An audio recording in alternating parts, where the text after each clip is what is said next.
Then we're going to continue with a nice chat, very, very sincere and straightforward chat.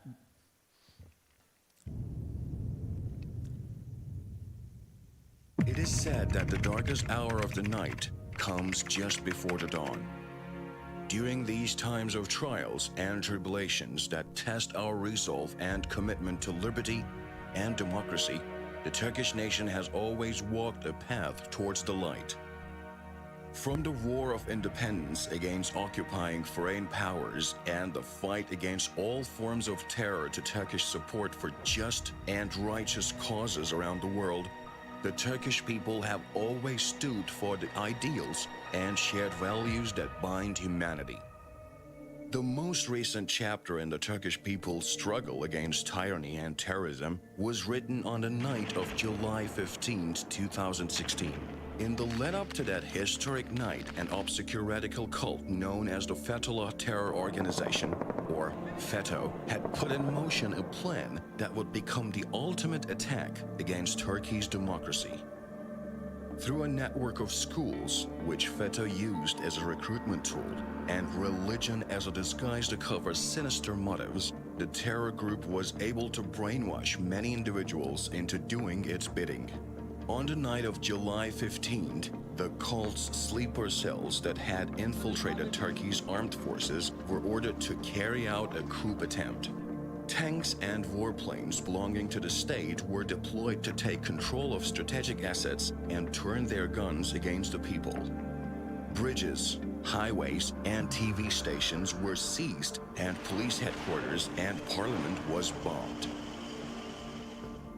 Rather than succumb to tyranny and the whims of a terror group, the Turkish nation united to defend democracy. 251 martyrs sacrificed their lives that night as the coup attempt was defeated by the people. The unprecedented reaction of the Turkish nation and the victory of democracy will go down the annals of history as a defining moment in humanity's never-ending stand against tyranny and terrorism. As we look back at our history, over a century ago, the Turkish people had united to overcome insurmountable odds to defeat occupying foreign powers attempting to cross the Dardanelles Strait. The will of Turkish nation made Gallipoli impassable for invading armies. That spirit still lives on in our people as Turkey's pursuit of liberty and resolve in protecting shared values is unwavering and unbreakable. Today, Turkey stands at the dawn of a new era. Strategic investments in the defense industry, a modern military, and an independent foreign policy have prepared Turkey to take on tomorrow's national security challenges. Health sector investments, medical advancements, and a strong supply line were vital for Ankara's success throughout the pandemic. The country's construction of new highways, railroads, airports, bridges, and Canal Istanbul has made Turkey into a logistic hub for commerce and travel. The discovery of natural gas in the Black Sea and ongoing research and drilling in the Mediterranean has positioned Ankara to meet its energy needs for the years to come. Strong leadership, a robust economy, and a diverse network of allies have transformed Turkey into a regional power. Under the leadership of Turkish President Recep Tayyip Erdogan, the country will continue to build a bigger and brighter tomorrow.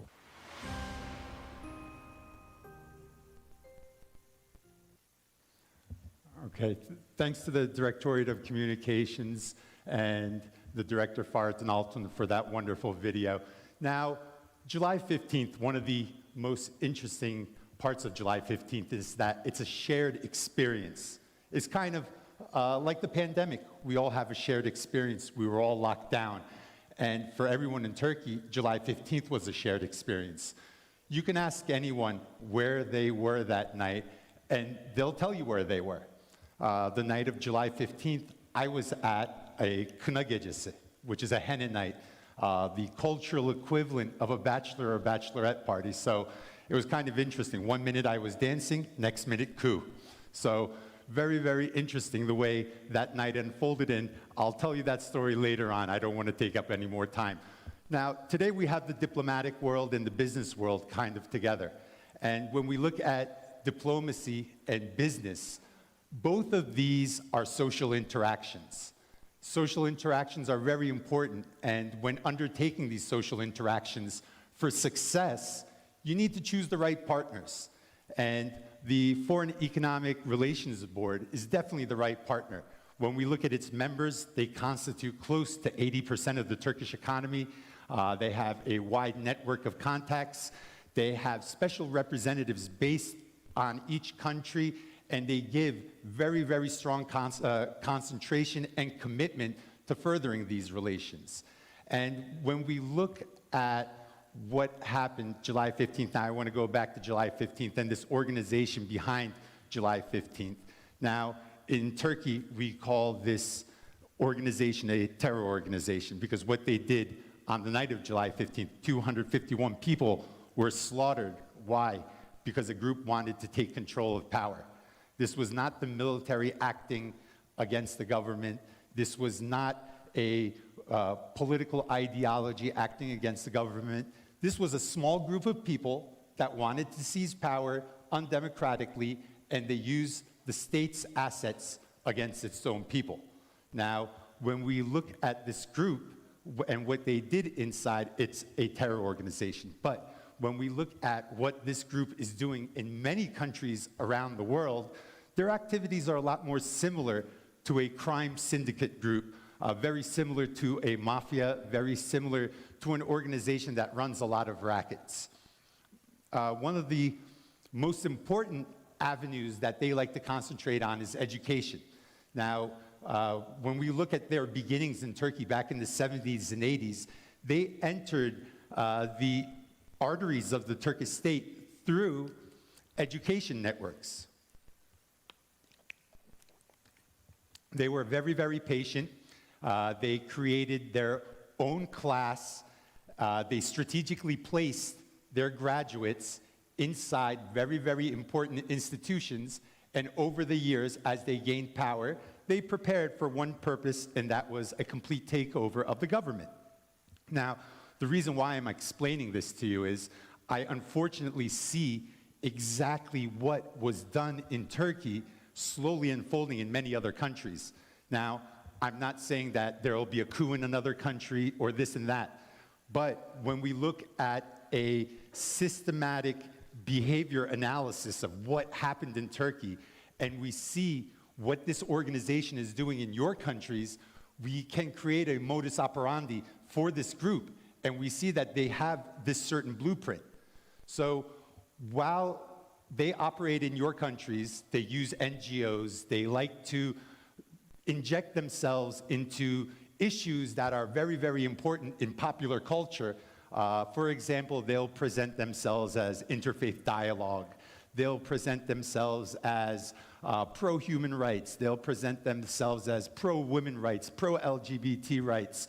Whatever's popular, whatever's mainstream, whatever's going to catch the eye or the narrative pulse of what's going on in the media, when we look at what this organization stands for, they stand for none of this. It is not a pro-women's rights organization. It is not a pro-human rights organization. And what they did in Turkey is a very strong example of what they're capable of doing in your country as well. So very, very dangerous organization. And when I sit here and talk to you today and you leave this room, I don't expect you to say, oh, FETÖ is a terror organization. That's not my expectation. I don't even expect you to say, oh, FETÖ is a criminal syndicate. But what I do hope to accomplish today is at least provide enough facts and enough information where you will become suspicious and launch your own investigations into this organization. And I think if we can accomplish that today, this will be a very successful session. Because we don't want to tell you what to think. We want to show you what happened here. We want you to understand, and we want you to launch your own investigations. And we strongly feel that when you launch your own investigations, you will see the same things that we saw. Now, this group operates right now. About 5 to 10 years ago, we could have called Turkey the headquarters of this group. But since July 15th, Turkey's done a very, very good job of containing, controlling, and dismantling this terror organization inside Turkey. But that does not change the threat right now. it's operating very, very heavily in many countries. Unfortunately, some of our NATO allies can be considered the headquarters of this nation. Our friends in Africa, some of their countries, unfortunately, there's a very heavy FETÖ presence there. Europe as well, this organization is operating very heavily in these countries as well. So when we look at what Turkey's trying to do right now, Turkey's very comfortable with its war on terror inside its borders. And when we look at Turkey's understanding, its counterterrorism understanding, especially over the past couple of years, Turkey has decided to fight terror not inside its borders anymore, outside its borders. So a lot of responsibility and cooperation and trust, which is one of the good things. I'm really happy that this panel is called Cooperation of Trust, because trust is very important when cooperating against a group like this. And Turkey's trying to take this fight now beyond its borders. But of course, when this group is operating in other sovereign nations, Turkey respects the sovereignty of all of its friends and allies. So it does need help in being able to counter this group, in being able to dismantle this group. So one of the most important things that I was saying was that I would really like it to see you guys, at least when you leave here, leave with the understanding that we need to investigate this group. We need to look more closely at what it does in your countries. These school networks that they're creating, unfortunately, they end up becoming a breeding ground and a recruitment ground for the terror organization. They brainwash individuals. They use the schools as a money laundering network. In the United States alone, last year, close to $800 million of US taxpayer money was given to the Uranus network. This is a crazy amount of money, 800 million US dollars given to a group running a charter network. The interesting part about the charter school network in the United States is that the man running this network has a third-grade education, cannot even speak English, was brought to the United States in 1999, and when he got there, he had a tremendous momentum and trajectory going up. Unfortunately, there seems to be certain factions in the United States that are supporting him, and we can only ask our US allies to dig deeper, but unfortunately, I do feel that they understand very, very well what this organization is, at least those that follow it very, very closely. So education is a very important part of their network. It's a very important part in creating this group of followers, and after this group of followers graduates, the second most important part is the strategic placement. This is the real problem, because they strategically place their individuals in very, very important institutions. And after years and years, they're very patient. They're very, very patient. After years and years, these individuals, they don't work for the interests of your state. They work for the interests of the cult. The state is secondary. And we saw this in Turkey. When you look at Turkish foreign policy, pre-2016, you look at Turkish military pre-2016, especially those last 1 or 2 years before the coup, they crippled Turkey. They crippled the decision-making process inside Turkey. And then you look at Turkey after 2016, it's almost like a horse race. The second the gun sounds and the horse jumps right out of the pocket, and Turkey came running outside after 2016. We saw tremendous impact, not only in foreign policy, also national security, the Turkish economy.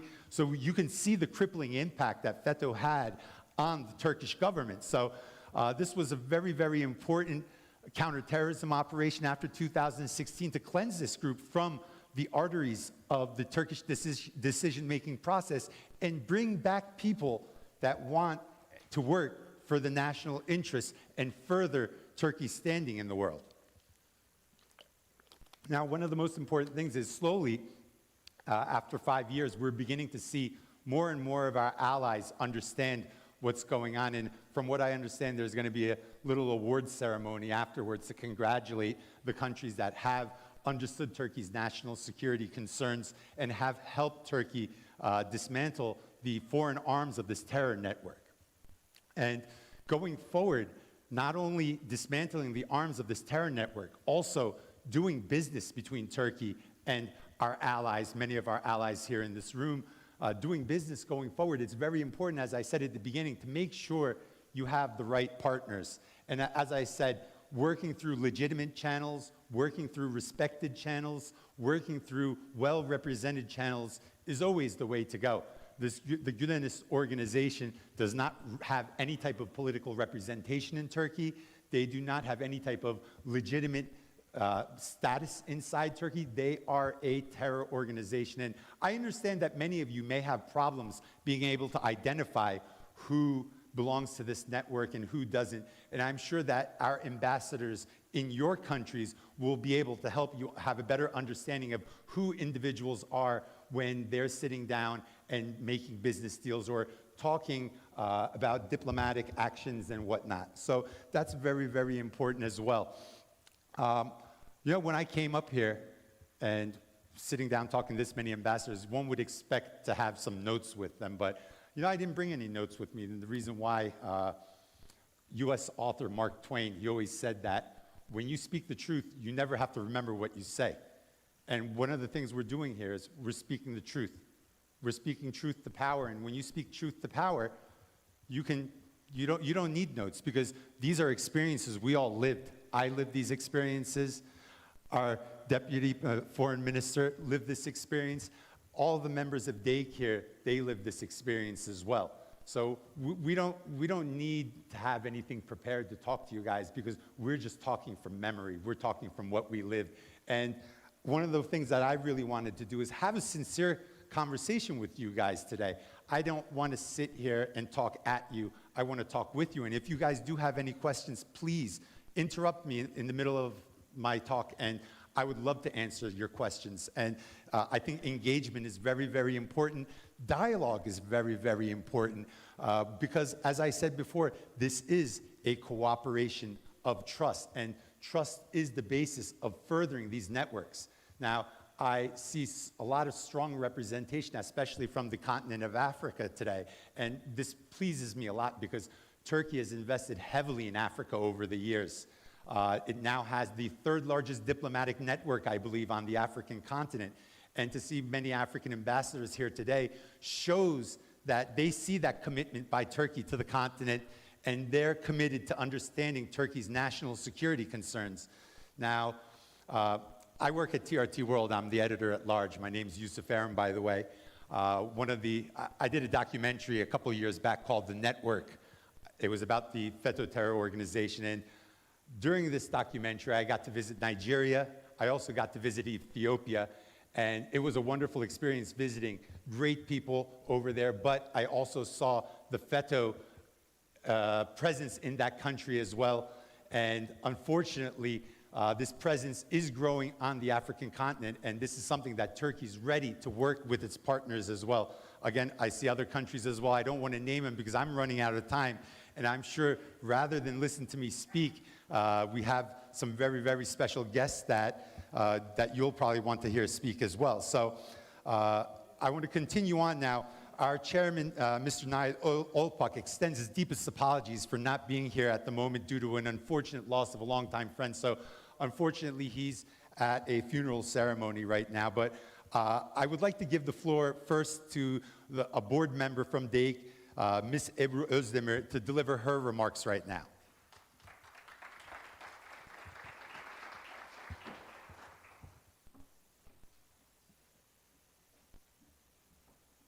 Thank you very much. It would be very difficult to speak after such a very powerful speaker, but I'll do my best, and I have to speak in Turkish.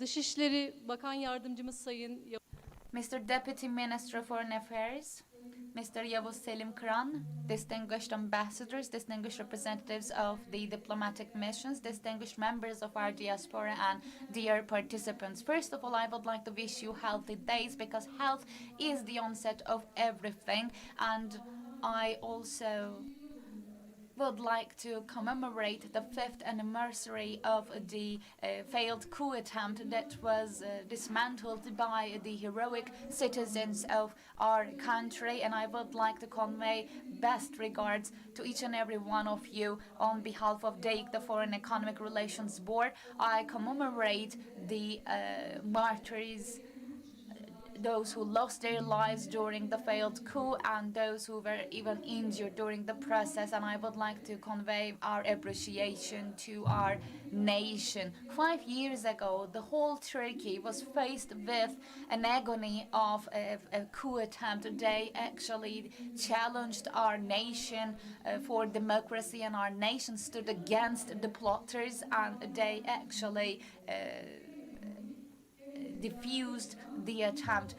However, still, we have gone through many challenges economically and politically. However, it goes without question again that we survived this even stronger. Human rights, the rule of law, and independence are among the important values that we attach great importance to. Of course, cooperation during such challenging times is important when it comes to the internal relations of a country as well as the international relations abroad. Friendships are always valuable, and the friendships that are displayed during challenging times are even further valuable. Knowing that we had great friends on our side during such times was quite valuable for us. As the DEİK family, as the Foreign Economic Relations Board family, we commit to strive for strengthening our economic relations with our dear friends. Right after the coup attempt, our ally countries also committed to work with us and side with us and stand in cooperation with us. This kind of cooperation also led to an increase of Turkish investment in your countries, and this is exactly the title of today's panel is Cooperation Based on Trust. Of course, various commemoration activities have been organized so far on the anniversaries of July 15th, so we've been together before. But as DEİK, we wanted to get together with the diplomatic mission representatives in Ankara and convey our appreciation in a different way this year. As today's short event titled July 15 Cooperation Based on Trust, hopefully we will have the ability to award the diplomatic missions of our allied countries who struggled in their countries to help us as well, and it will be an honor for us to present the plates to the representatives of such missions. Of course, in addition to the award ceremony, the token of appreciation delivery ceremony, we know that there are distinguished ambassadors among us today, and their efforts can never be denied. Hopefully, next year, these awards that will be given to the diplomatic mission representatives will increase in number. I also especially would like to thank who joined us online today and who actually strengthen the Turkish perception and minds as the representatives of Turkish diaspora. Since we mentioned diaspora, I would like to talk about DİTİK, which is DTIK, the World Turkish Business Council, that operates with more than 300 business councils. And this is an important council, and again, the DTIK is also chaired by the president of DEİK. Just like the country-based business councils work for improving the mutual economic cooperation between our countries, DİTİK also struggles to improve and strengthen the relations between the diaspora and the home nation, including the artists, the athletes, and the NGOs, for example, can become a member to DTIK. So it is a multi-faceted, a multi-dimensional organization. The aim is to increase the economic power of Turkey and to make sure that we have further cooperation with the ally countries so that we can actually make better contributions to the countries that our diaspora lives in. Another aim is, of course, to sharpen and improve the image of Turkey in other countries. I in advance would like to thank you very much for your support. Distinguished Deputy Minister and distinguished representatives of the foreign missions. Of course, the July 15th coup attempt became a great experience for other countries in realizing what a threat FETÖ can be, especially when it comes to democratization or making financial aid to countries. These are the alibis, these are the excuses that are used by the FETÖ terrorist organization. As Turkey, with the lessons learned from July 15th, we are now more conscious in organizing and maintaining our cooperation with other countries. As Einstein said, any peaceful cooperation among people must be based on trust for starters. Therefore, when it comes to our commercial activities for further cooperation, we once again would like to thank each and every one of us for giving us this opportunity and siding with the nation of Turkey. Thank you.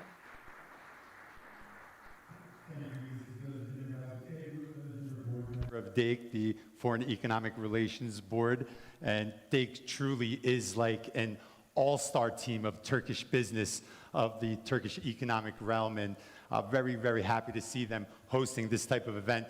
Now, our next speaker is a very special gentleman. He's probably one of the hardest working men in diplomacy, and every time I see him, he's always running around, shaking hands, taking meetings. So without further ado, I want to invite the Deputy Minister of Foreign Affairs, Yavuz Selim Kıran, to deliver his remarks.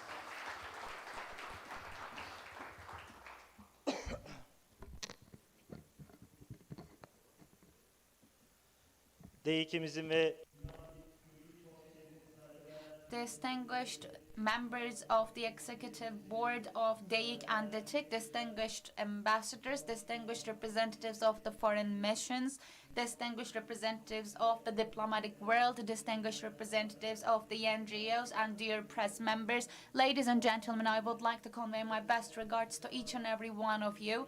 It's been a pleasure for me, it is a pleasure for me to get together with you in this distinguished event, and for that I once again would like to convey my appreciation to DEİK and DİTİK. Going back 5 years ago, we face the horrific story with many reasons behind a great challenge that our country survived. Therefore, every sentence that we will start today must be initiated by commemorating the martyrs. 251 martyrs that lost their lives in that painful night receive our commemoration, our condolences, and we also appreciate those veterans who survived that night, as well as the Republic of Turkey. So far we have fought against any type of terrorism, and we've been faced with different types of coups in our history, and on the night of the July 15, 2016, we faced the failed coup attempt that was plotted by the Gülenist terrorist organization FETÖ, in short. As I mentioned in the beginning of my remarks, I also would like to once again thank the president of DEİK, and who is also the chair of DİTİK.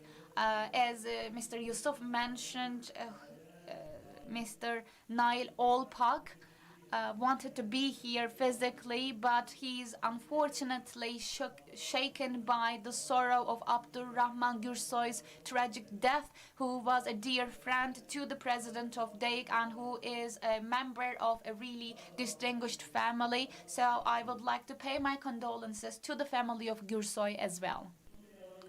As the moderator Yusuf Erem mentioned, he already defined FETÖ to you. Those who are present today, those who participate online, everyone actually know that since the diplomatic coup of 2015, dating 17th to 25th of December, we have known the inner face and hidden agenda of FETÖ. The whole world knows them. They continue knowing them. In the beginning of today's agenda, we've seen a documentary. When we talk about these facts to some of our friends, people consider this like a sci-fi, like a science fiction movie, which is upsetting for us.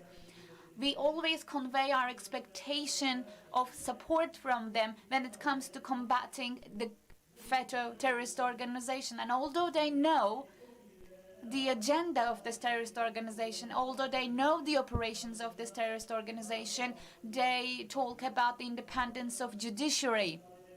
And I quote, they omit some of the law from they omit some of the articles from their laws. However, when we want the same thing in supporting our efforts to combat FETÖ, they just look the other way.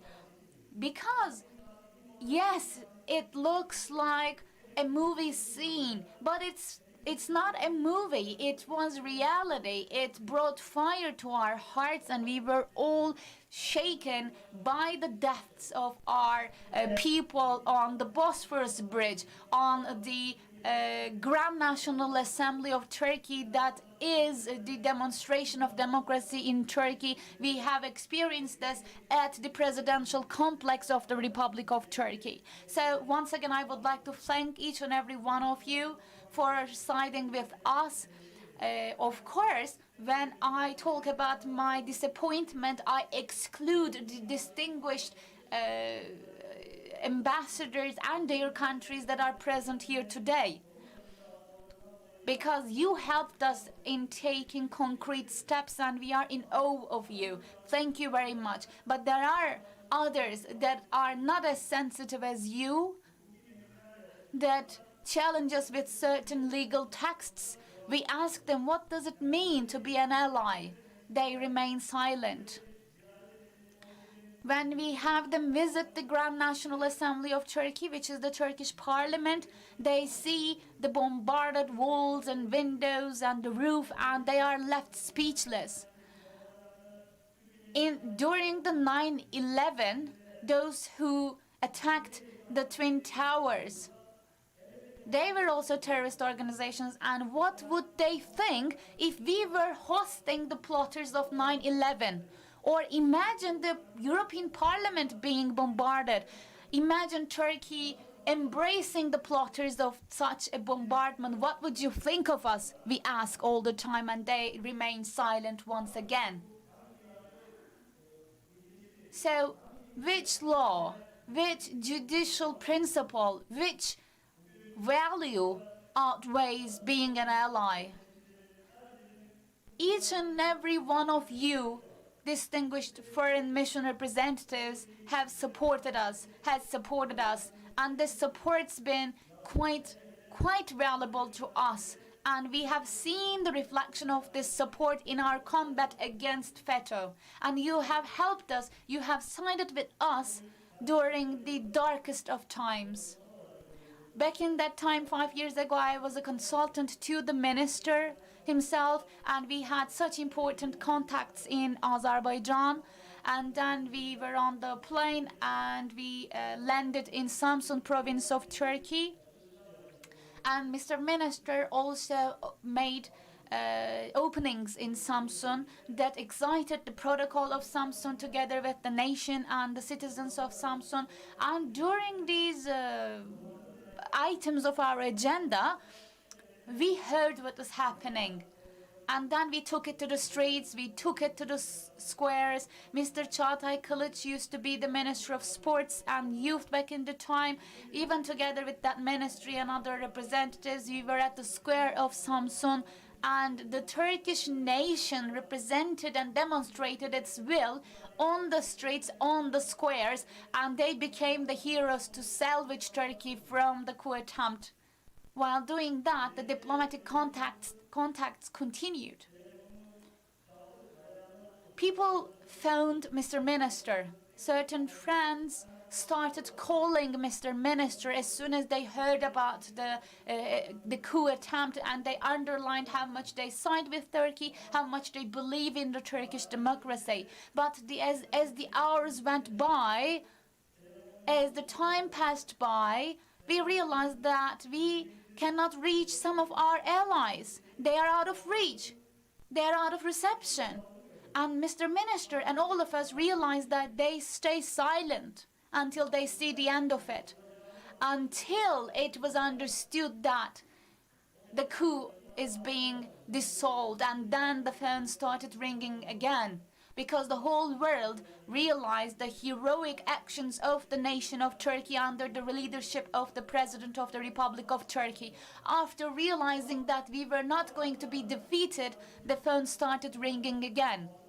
But still, even today, even after the coup failing, we've seen statements like, we invite the parties to settle. Who are the parties? Or we have seen some countries making statements regarding the treatment towards those who are under custody after July 15. I mean, even when I'm talking about it, I'm outraged with feelings and emotions. And we heard statements from countries that we thought were allies to us. They were not trusting in the Turkish democracy, but they were talking about the parties. Which parties? Where is your will to support the Turkish democracy, and who are you to invite the parties to communicate and have a dialogue? This cannot be accepted, this cannot be explained. As I mentioned earlier, we have always been determined to combat terrorism both within Turkey and outside country. So we will continue our determination in the successful fight against terrorism, just like we did yesterday. We will continue doing so tomorrow as well, including FETÖ, including the Gülenist terrorist organization. Even though they are sheltered by certain parties, we will not allow them to pass. We will not allow them to operate in our country. This is a new generation terrorist organization. Yusuf described FETÖ very well. He described what an insidious and dangerous terrorist organization they are. And I believe you are witnessing that in your own countries, in your own respected countries, because they were able to hit their hidden agenda for over 40 years and operate and grow. First, they made the judicial coup of 17th to 25th December 2015, and then they exposed themselves with the failed coup attempt of July 15, 2016. There are reasons behind of this failed coup attempt, and there are certain results and outcomes resulting from it. We know them very well. You know them very well. We know, and you know, how much they disguise themselves by exploiting education, by exploiting the religious beliefs of our families, of our children. There are representatives of the business world among us today. They know how they abuse the business world. They know how much they create barriers in front of the business investments that is not serving to their intentions or to their advantage. Our self-sacrificing businessmen can be struggled by them and challenged by them. We know how much they are physically barriered by them. And in apostrophe code, they talk about the judicial independence. We know how much they abuse the judiciary. We know this, and what kind of legal principle can outweigh the democracy, and how can it pave the way for not fighting against a terrorist organization? When we identify a member of a terrorist organization, we immediately start the procedures for expedition, for deportation. We immediately notify the United Nations, the European Union, whoever the respected party in front of us. But they grant the right to seek asylum to the members of the FETÖ terrorist organization by seeking shelter under certain UN resolutions. We have gained great experiences in this process, but we will not stop until we eradicate each and every one of the members of this terrorist organization on all corners of the world. We have to go on. We have to go on not only for the sake of our nation, but for the whole world. And we have to do this together. Today, FETÖ might be considered as a threat against only Turkey. However, that's not true. They grow and improve themselves. They get bigger and bigger in other countries. So they can do the same against some of the other countries what they did in 2016 against Turkey. Imagine what they can be capable of doing in countries that they feel strong and empowered. We've seen examples of this all around. However, if we demonstrate a strong will for cooperating in our combat against this terrorist organization, if we dissolve the education disguised institutions of this organization in all around the world, then we can weaken them, then we can fight against them, then we can make people in other countries understand that they are a threat to the stability and peace of all the countries. They should not be minimized in your minds. If they are tolerated, if they are understood more and more in other countries, there will be no reason or no barrier stopping them from doing the same thing in other countries. Therefore, in this fight against this very well-known threat, we have to work hand in hand. They are not just a threat against Turkey, they are insidious, they are dangerous against all countries in which they operate. And this threat must be eliminated all around the world. And we, as the Republic of Turkey, appreciate the support of those ally countries that showed their support to us. We thank you very much, but we will continue underlying that our expectations are not met and we are disappointed in those other countries that are not siding with us. We will not remain empty-handed. We will not remain idle, because this is an insidious terrorist organization. They abuse and exploit every aspect of education. They exploit every area, every field of economy and trade all around the world. Those parties, those countries that appear to be supporting FETÖ the most still detect fraud in tenders, in procurement processes. Even they know. So from a legal and diplomatic point of view, FETÖ struggles to exploit certain areas, and we will continue fighting against them to fill all the gaps and stop their actions. Just like we have proved ourselves in the past, we will continue our efforts in the future. We've been victorious, we've been successful so far, but it's not enough. We will continue. What we've achieved so far is the proof of what we will achieve in the future as well. We will not stop until we stop them, and the whole world is invited to support Turkey in our struggle against FETÖ. Otherwise, it can be too late for them. For them.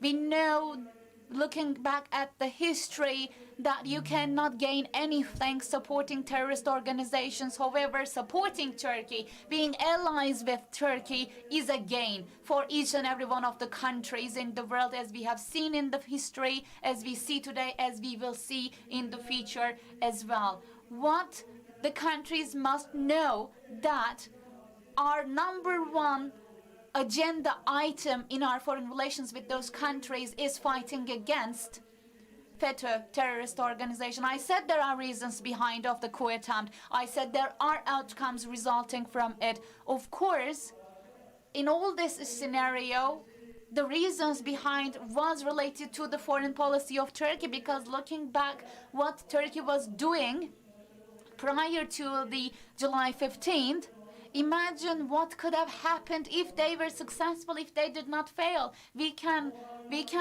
estimate their agenda, we can know what they wanted to do. But that failed coup attempt on the night of the July 15th became a milestone and a turning point for the foreign policy of Turkey. And in this process that looked like a negative one became such a positive one because we have gained a lot.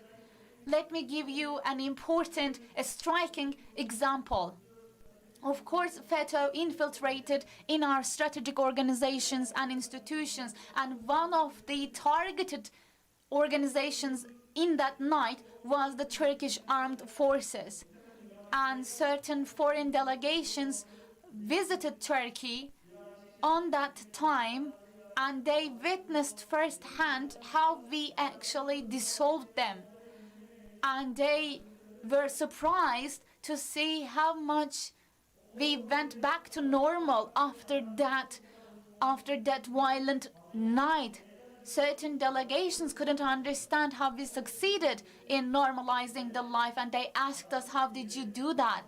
And we said, yes, the night of July 15th was a dark night. But the very next morning, the morning of the 16th of July, was a new morning with sun shining, and we took it to the streets. Our nation knew that we were victorious.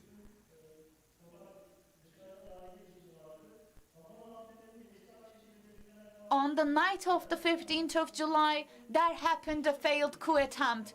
Next night, on the night of the 16th, the weddings continued, the henna nights continued. This is how much Turkey is capable. This is how much Turkey is strong. No matter what we experience, what we live, we survive. Therefore, this is another indication I can say that other countries must act in alliance with us. As I said earlier, Turkish armed forces were traumatized by the failed coup attempt, but it was quite striking as an example in understanding how much the foreign policy is important, because after the July 15th, our governmental institutions and organizations wrote their reports and analyzed what happened, and all these analyses were combined for further analysis. It's been 5 years since that trauma, but still our ministries continue their effort to overcome this trauma. I think it was 30 days or 30-something days after the July 15, and Turkey initiated and launched the Euphrates Shield operation, which is the largest scale cross-border military operation of Turkey. It was also a striking example in understanding what a huge threat they were. And in 23rd of August, this operation was started by the Turkish military that was just a month ago traumatized by a failed coup attempt, and they were successful in their military operation as well. But why and how? Of course, the cross-border or transboundary military operation is just a result. Result of what?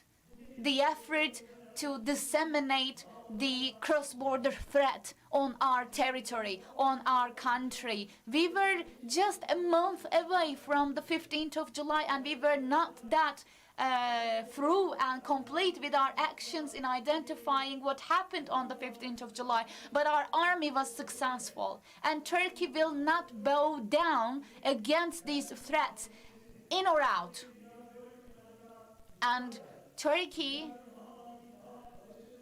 wants the world to be more fair and peaceful and just. This is why the president, His Excellency Mr. Recep Tayyip Erdogan, says the world is bigger than 5.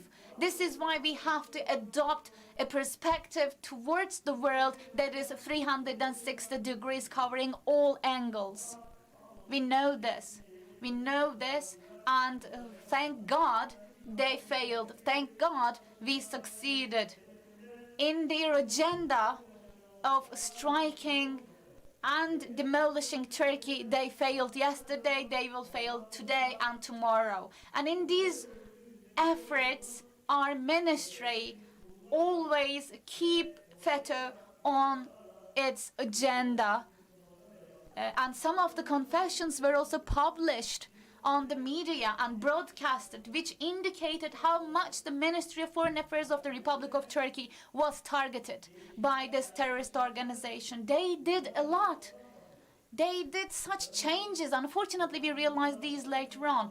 For example, under our ministry, there is an examination system for recruiting new members that will work as civil servants at the foreign missions. They changed the method of the examination. They turned it into a multiple choice test, and then they circulated the answers. They knew before the exam was actually taken who was gonna pass it, who was going to infiltrate in the ministry. There are certain strategic departments under the ministry, starting with the Department of Personnel or the Department of IT, that enables our ministry to communicate with the rest of the world. And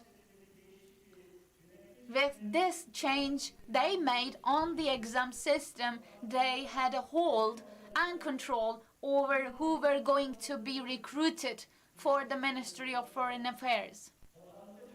And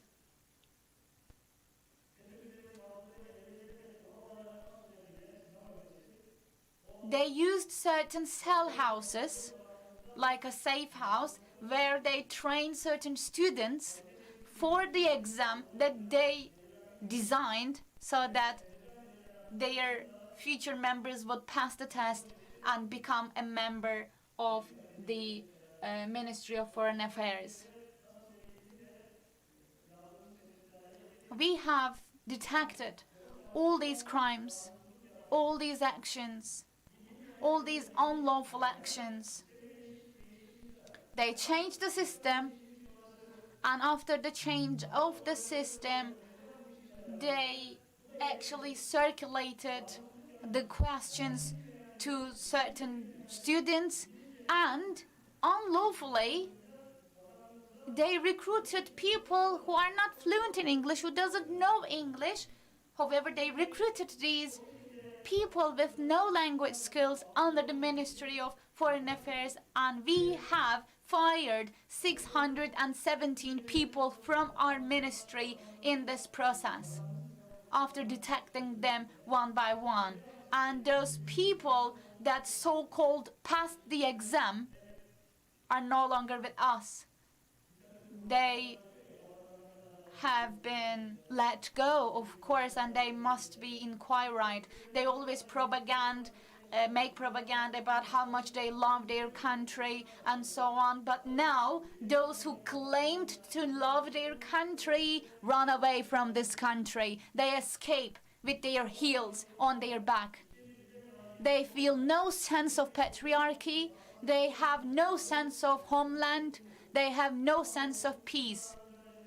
This is the point we reached today, and thank God, as determined as we are, we reached this point. We have achieved a lot. We have come a long way, and will continue in the future with the support of our allies as well. We will do even more in this area, and hopefully this disease of FETÖ will be eradicated from the world.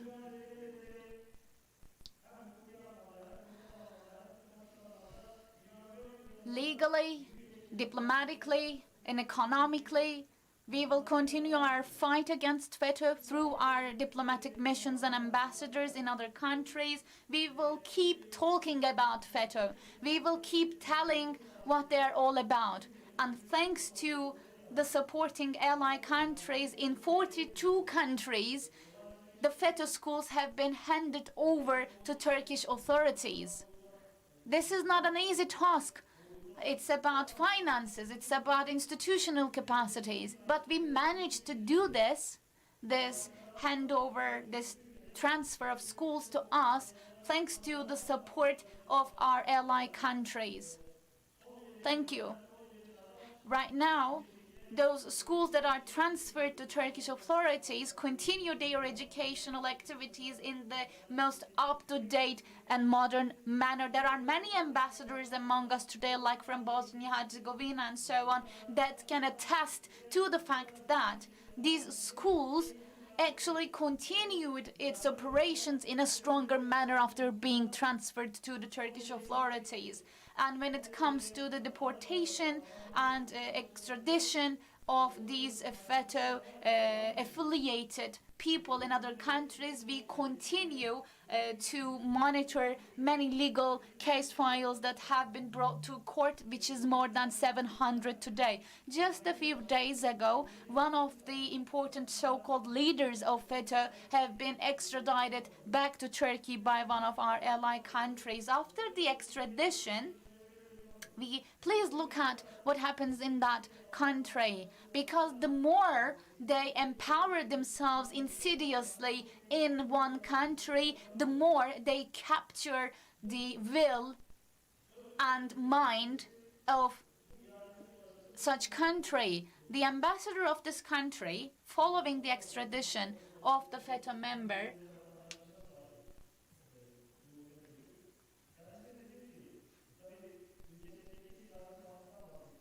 talked about the political oppression in its country and said how much an echo was created politically. Can you imagine this?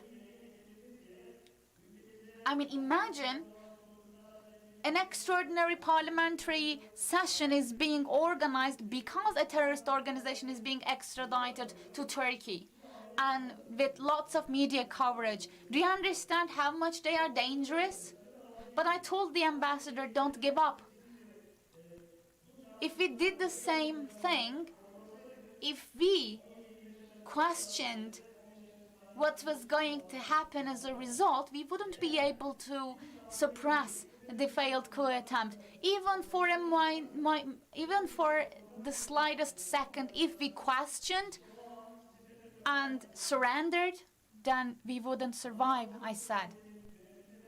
I would like to thank the rulers of that country for being determined in siding with us, because they showed no hesitation. But this is what FETÖ is capable of doing in countries if they are empowered, if they are strong in a country. They manage the media, they use the media, they even have parliamentary sessions. So all our allies are appreciated by us for siding with us, and others are kindly invited to support us as well. I pay my best regards to the martyrs of July 15th. Without further ado, I once again promise to the veterans and martyrs of July 15, we will not surrender, we will not stop until they are stopped and eradicated from the face of the world. Legally, commercially, economically, financially, politically, we will continue our fight against them, and this is our commitment, this is our promise to you, our humble veterans and martyrs. Thank you, DEİK, thank you, DİTİK, for this beautiful organization. Starting with Madame Meliha, I would like to thank all the board members for this organization, and thank you very much for your kind attention. That was Turkey's Deputy Foreign Minister, Yavuz Selim Kıran.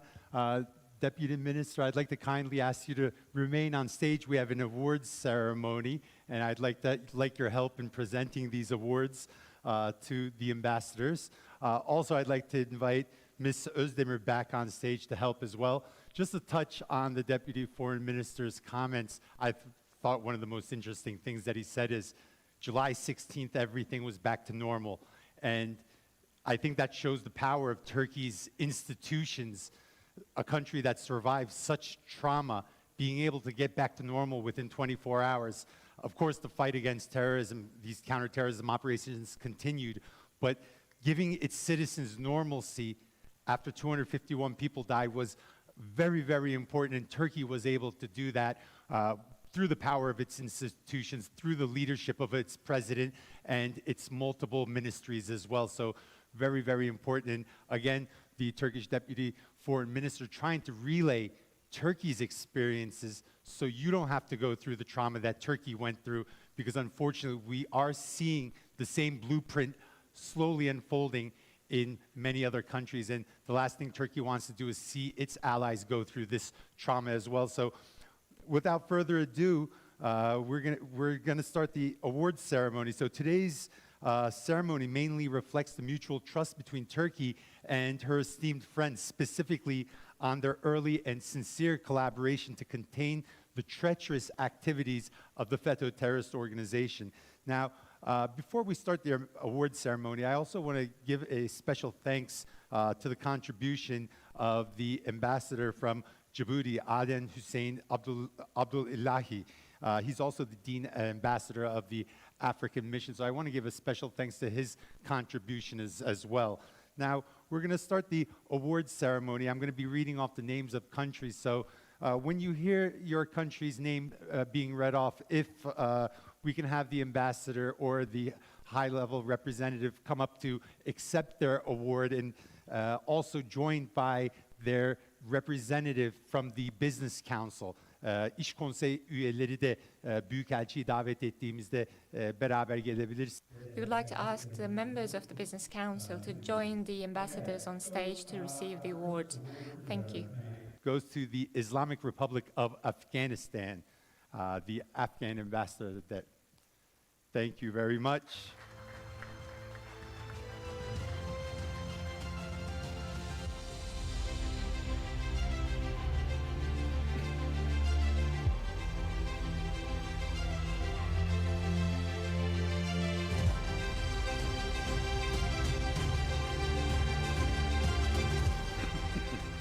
Afghanistan, a very important Turkish ally that Turkey looks to be working very, very closely with, hopefully, in the upcoming months and weeks. Again, the People's Democratic Republic of Algeria.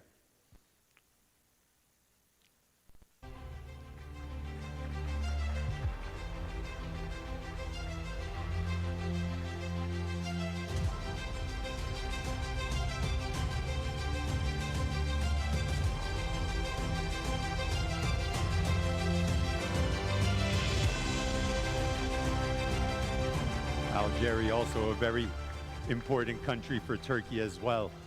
Next is the Republic of Argentina.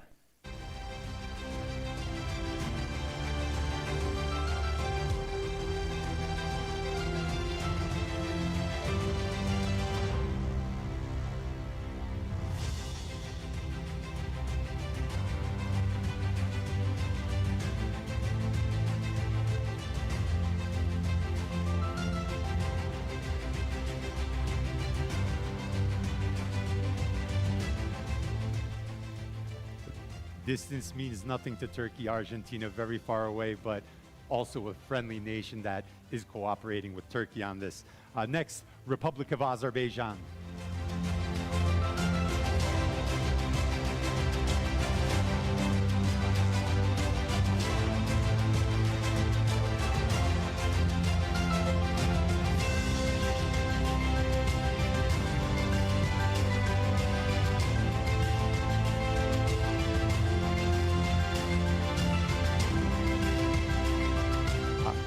Azerbaijan, such a brotherly country, and congratulations for the liberation of their occupied territories after 30 years.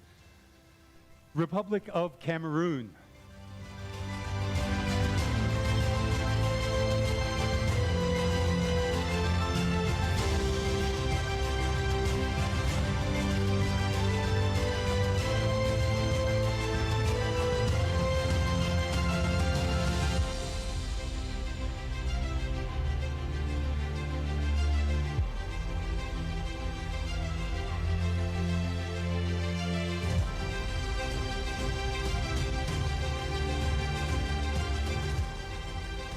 Friendly nation of Cameroon.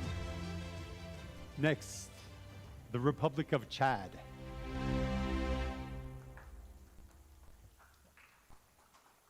Do we have a representative from the Republic of Chad? No, we don't. Okay, up next, the Republic of Congo. And do we have... No, okay. Then I'm going to continue. Republic of Côte d'Ivoire, Ivory Coast.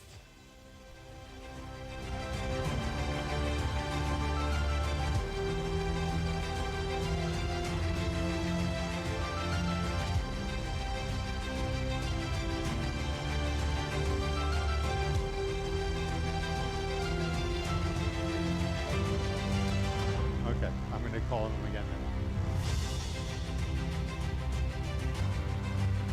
Ivory Coast, a beautiful nation. I visited it 2 years ago. I was in Abidjan during the African Union. Very, very friendly people. I want to call back the Democratic Republic of the Congo.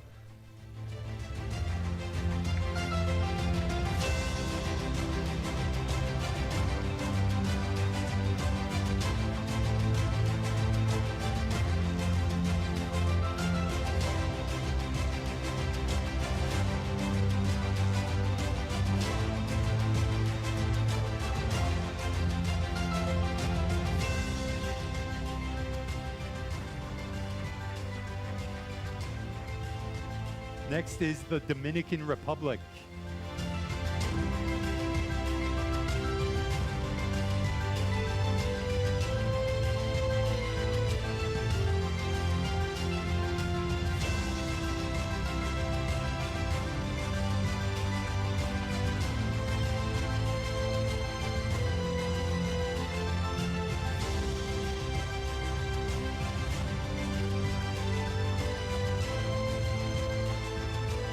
Great seeing our friends from long distances be here.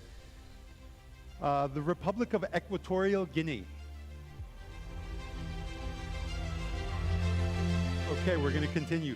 The Federal Democratic Republic of Ethiopia. Ethiopia.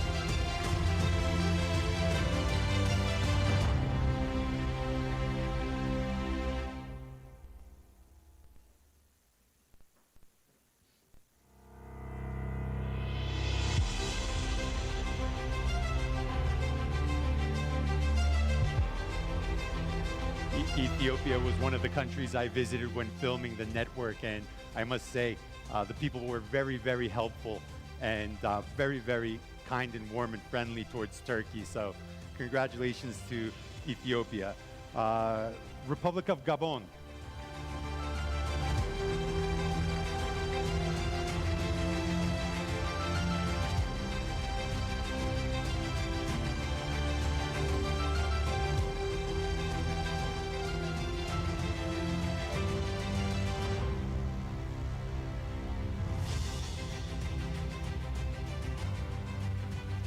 Thank you very much.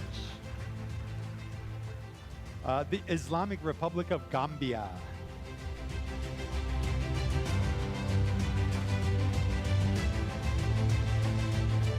Do we have a representative from the Islamic Republic of Gambia? Business Council representative? No. Okay. I will continue. The Republic of Guinea.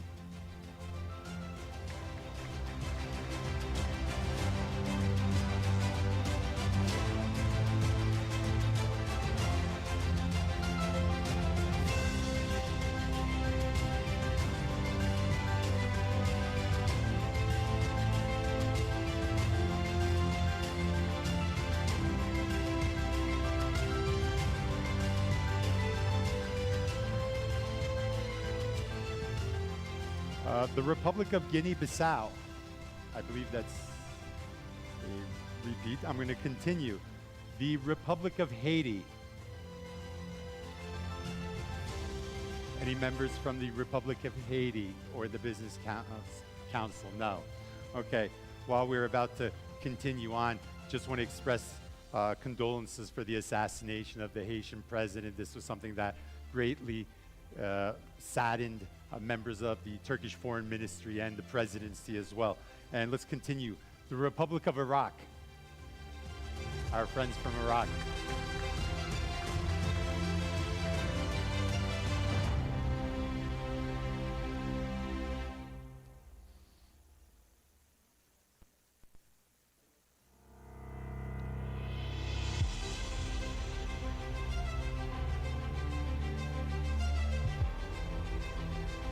Thank you, Iraq. The Hashemite Kingdom of Jordan. The Kingdom of Jordan. Do we?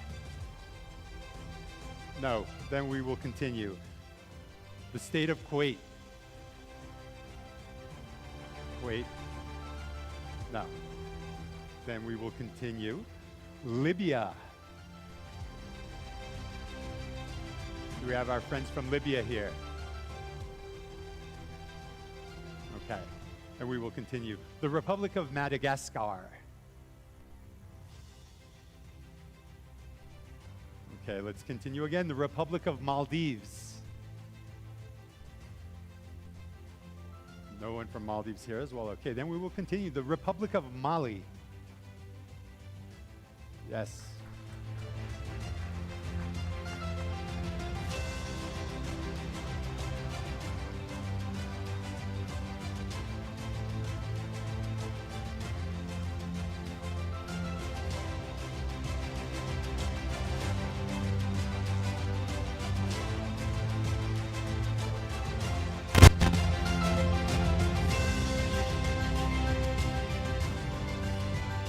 The Islamic Republic of Mauritania.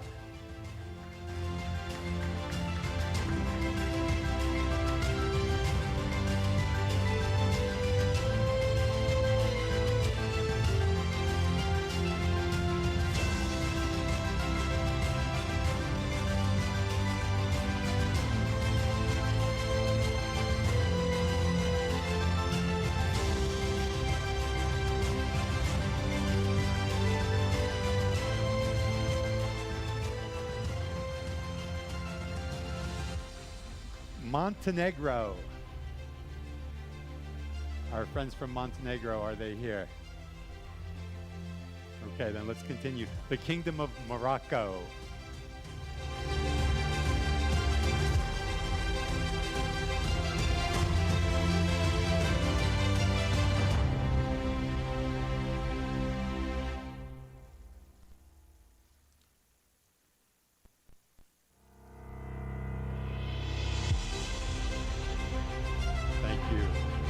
The Republic of Niger. Our friends from Niger are here.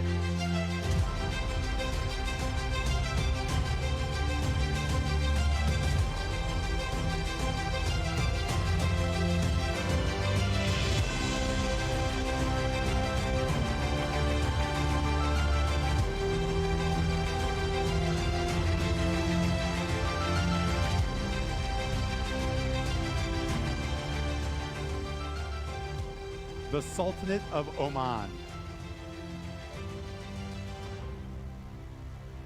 I will continue. The Islamic Republic of Pakistan.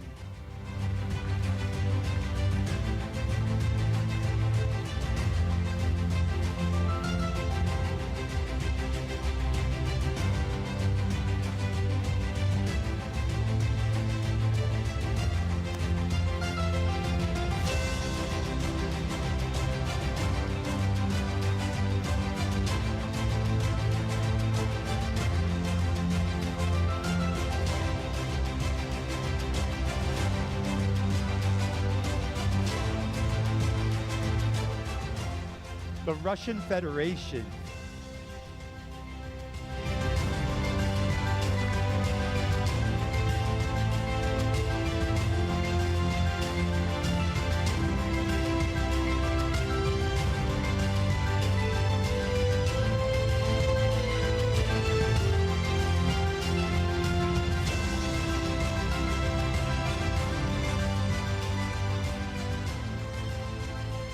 The Republic of Rwanda.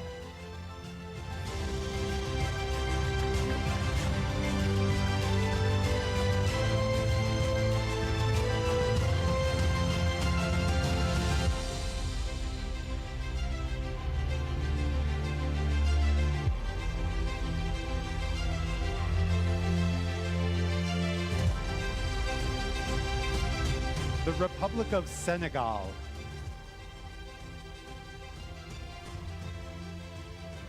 No Senegal. Okay, we're going to continue. The Republic of Serbia.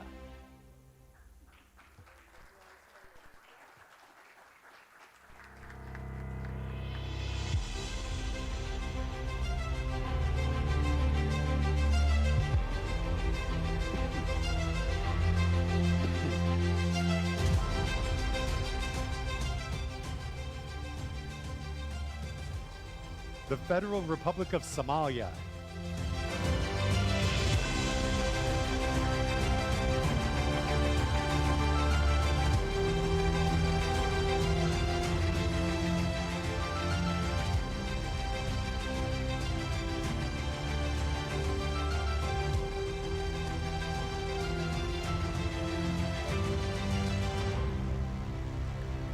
Please send my kind regards to Minister Abdurrazak.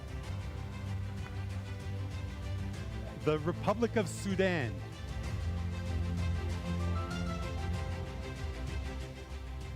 The Republic of Tajikistan.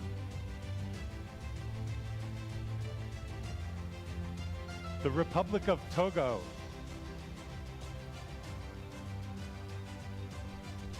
The Republic of Tunisia.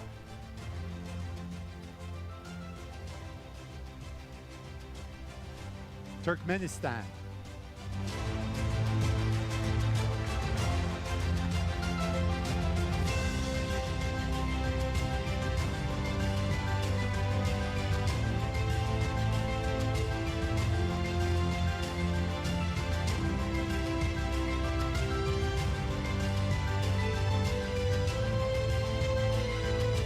The Republic of Uzbekistan.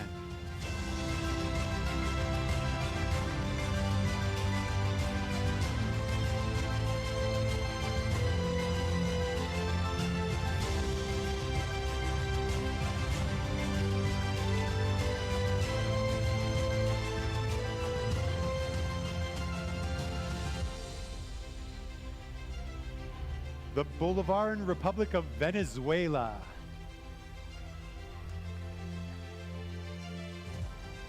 The Republic of Zambia.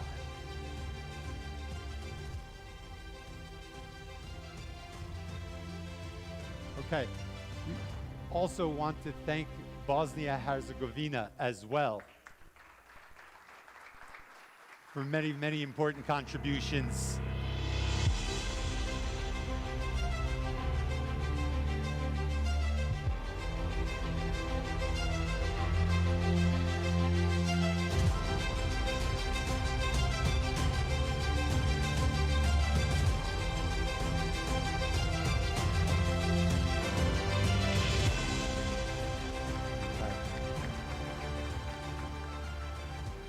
We are slowly coming to the close of this event, and on behalf of the Foreign Economic Relations Board of Turkey, I'd like to express our sincere gratitude for your participation at this very important event. Now, last but not least, I'd like to invite all the ambassadors and members of the business councils to the main stage so we can have a nice, quick family photo to memorize this event.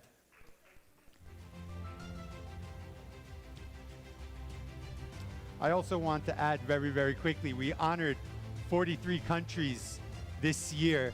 Hopefully next year, we will be able to honor many, many more countries for their participation as well.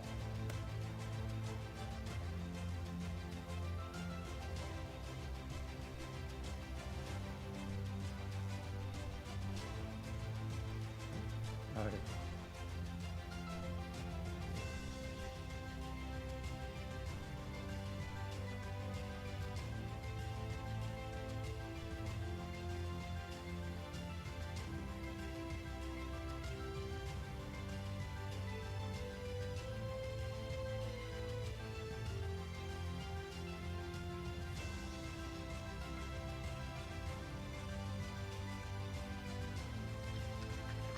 Okay.